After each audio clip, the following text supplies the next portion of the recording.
Or they just pay you anyway because there was too many accidents for people just flying 4 hours a month. Emmett Boutwell was my division leader, and he went to test pilot school after the cruise. He was killed on an operational test flight shortly after graduation. May they all rest in peace in heaven's ready room for pilots. Prologue. We got back to San Diego mid-October 1957. I only had 10 months left, and I decided I wanted to go back to Cal Berkeley and finish my aeronautical engineering degree, so I did not re-up. They assigned me TAD to Alameda. Our airplanes had to be overhauled before we turned them over to reserves. I ferried them back and forth and did the test flights, and then I was assigned to Moffett Field as an instrument instructor for my last 8 months.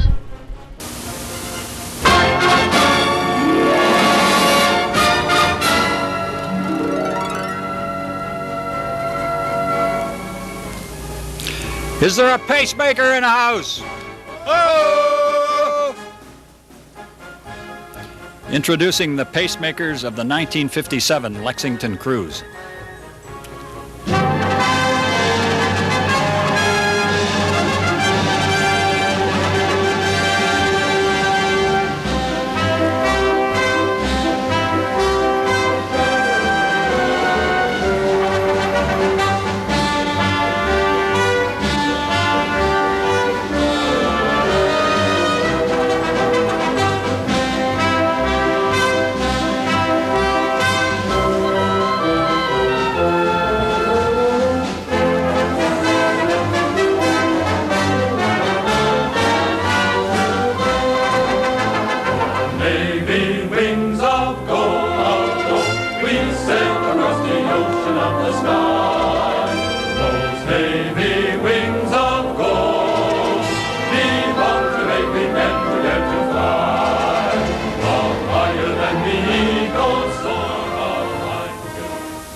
And here we have several views of the FJ-3 Fury from the Lexington cruise. This one over Miramar.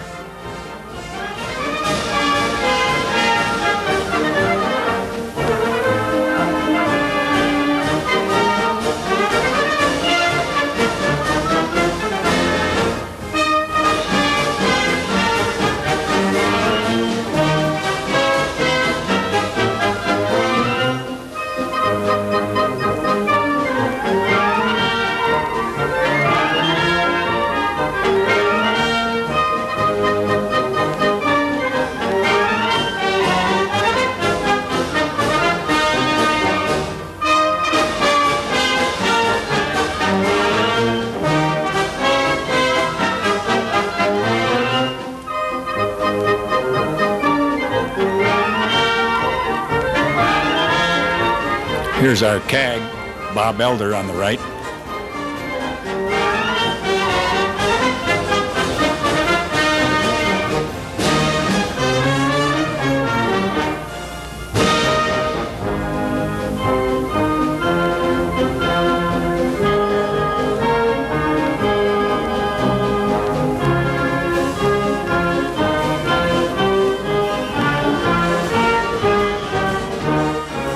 Here's my father, Swede Nelson.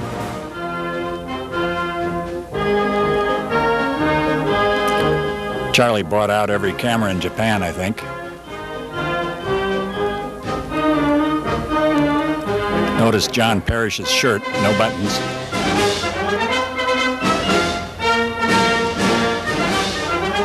The skipper in the ready room.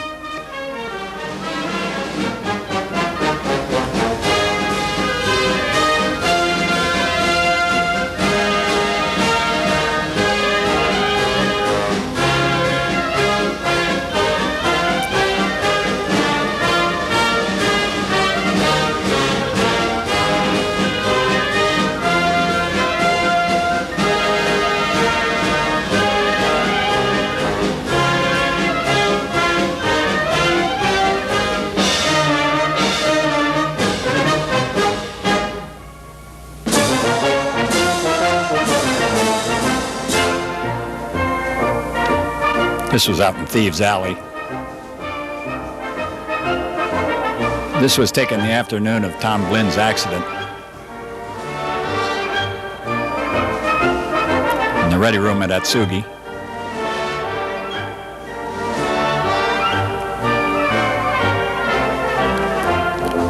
Atsugi again.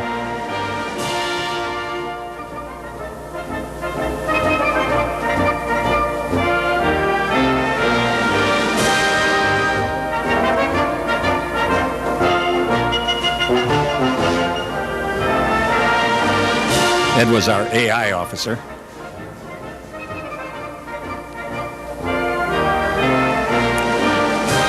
You ought to see him today.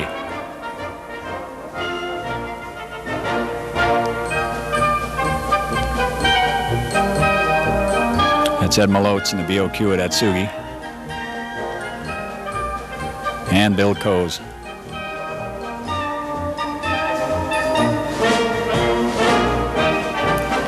There's the Lex in the roadstead in Hong Kong.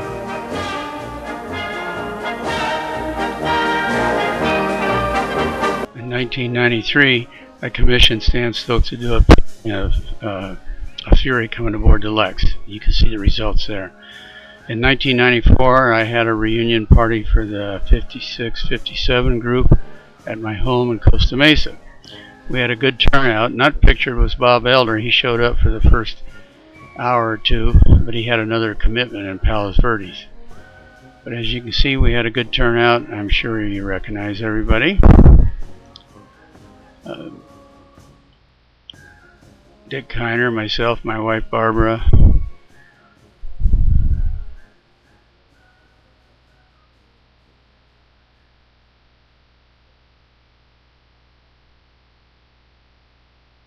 Dick Allman, his wife.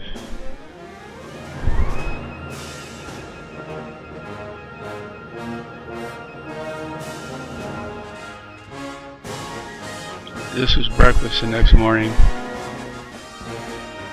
These pictures are a little bit mixed. They're not chronological, bouncing back and forth between Sunday morning and Saturday afternoon.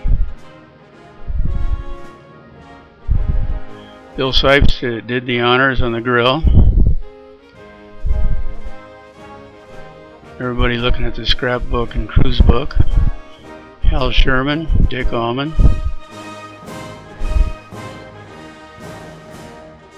Skeeter Carson was there. We adopted him.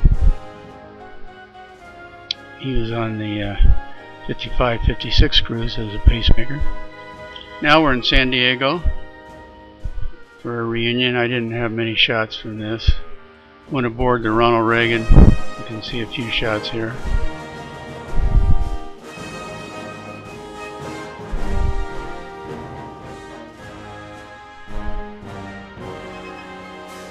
And this is the last reunion held in Charleston in 2006. And we have several cruises represented here. I was not able to make this one. I think it's the first reunion I've ever missed.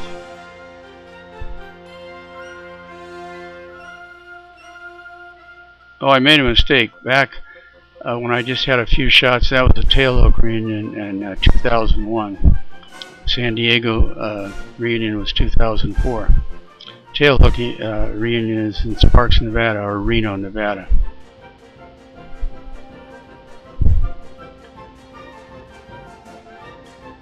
And now for a little bit of pacemaker history. This program was handed out at when the squadron was decommissioned in 1980. It has a pretty complete history. Including it started out as a reserve unit, VF-121. It's kind of interesting in here. They talk about it being the first unit to volunteer for the Korean, the whole outfit volunteering for the Korean War. It turned out the skipper went down and volunteered the whole outfit without their permission. He subsequently got their permission, and so it all worked out okay.